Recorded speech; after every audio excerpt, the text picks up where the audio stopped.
Olá, eu sou o Matheus Demarque e nessa aula a gente vai trabalhar com algumas curiosidades sobre os movimentos. Nesse caso, o movimento retilíneo uniforme e o movimento retilíneo uniformemente variado. O primeiro exemplo que a gente vai ver é o drag racing. Ele não é uma modalidade tão conhecida de corrida, mas a gente vai entender agora um pouco da história de como surgiu. No pós-guerra, no pós-Segunda Guerra Mundial, os soldados eles saíram da Europa e voltaram para os Estados Unidos com muito conhecimento de engenharia mecânica. Então eles começaram a desmontar os carros nos Estados Unidos e montar carros mais leves com um motor muito potente. Porque como eles ainda estavam em êxtase pós-guerra, com possíveis traumas, enfim, e ainda muito um turbilhão de emoções, na verdade, né? E daí eles montavam esses carros e competiam nessas corridas de largada, que basicamente é tu percorrer uma distância pequena no menor tempo possível. E essa corrida, na verdade, ela foi ficando conhecida como um quarto de milha, uma corrida de um quarto de milha, que dá mais ou menos 400 metros. E isso é um bom exemplo para o movimento retilíneo uniformemente variado. Bom, vamos ver agora um pouquinho como é que funciona na prática essas corridas, né? O carro hoje em dia ele tem essa aerodinâmica própria para modalidade. Ele é mais afunilado e tem esse formato próprio para cortar o ar. Basicamente, então, o motorista se prepara quando vai ser dada a largada agora. Quer ver?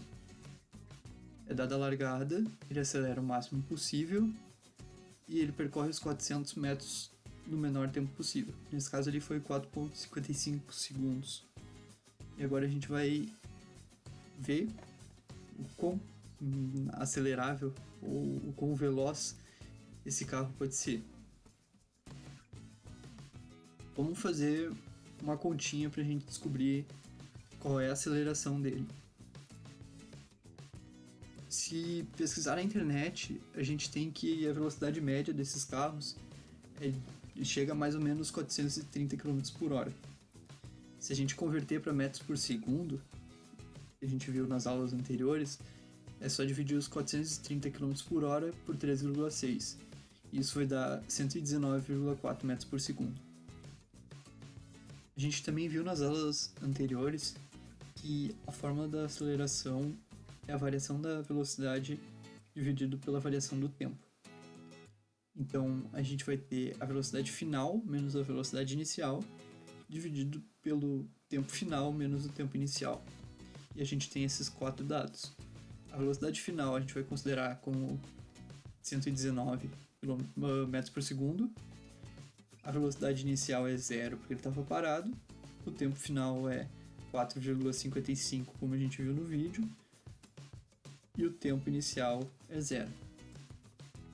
Se a gente aplicar a fórmula, colocar os números na fórmula, a gente vai chegar a um valor de 26,15 metros por segundo ao quadrado para a aceleração desse carro de corrida.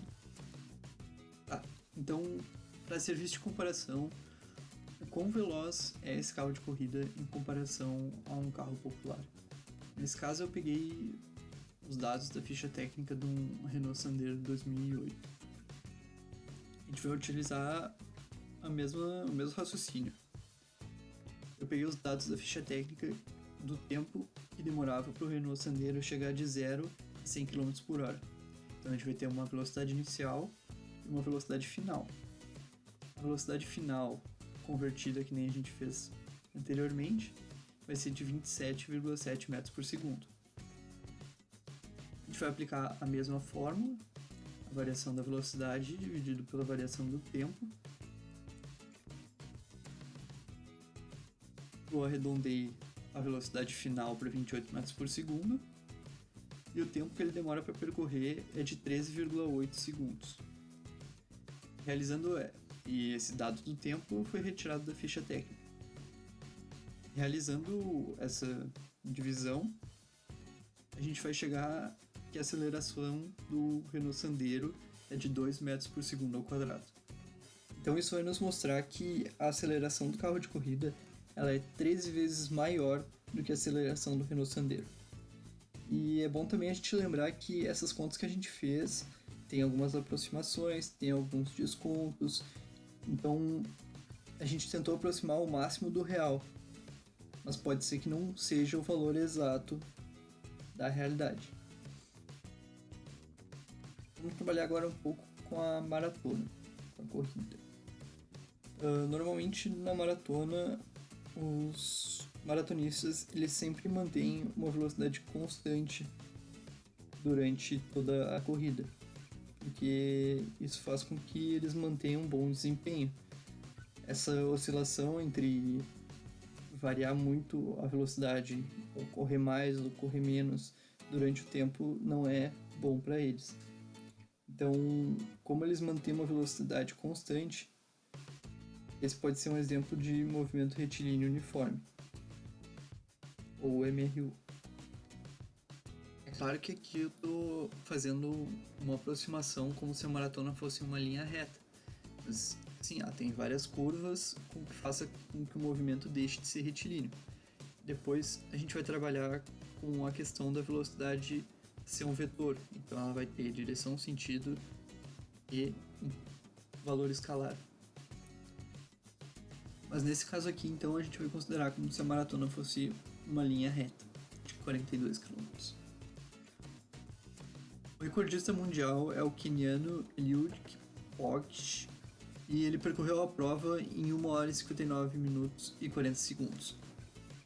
E ele conseguiu manter uma velocidade constante durante a prova, tirando, claro, a parte inicial, começa a corrida, a parte final em que eles aceleram mais, mas praticamente todo o percurso de corrida ele manteve uma velocidade constante de 5,8 metros por segundo.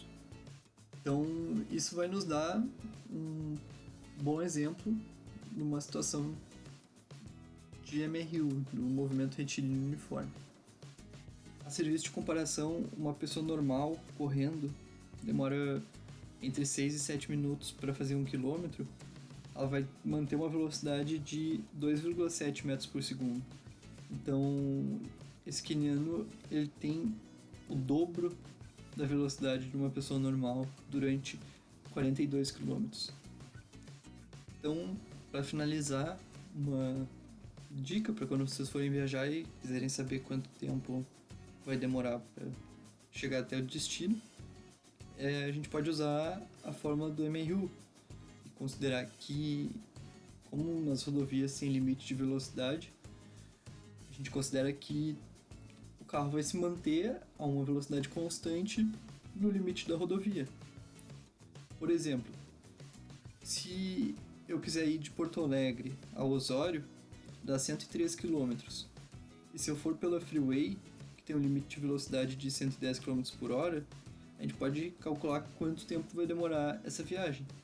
Se a gente fizer a continha da divisão da distância, 103 Porto Alegre a Osório, a velocidade, que é o limite da rodovia da Freeway de carro, dá 110 km por hora. Realizando essa divisão, a gente vai chegar em 0,93 horas, que vai ser aproximadamente 56 minutos.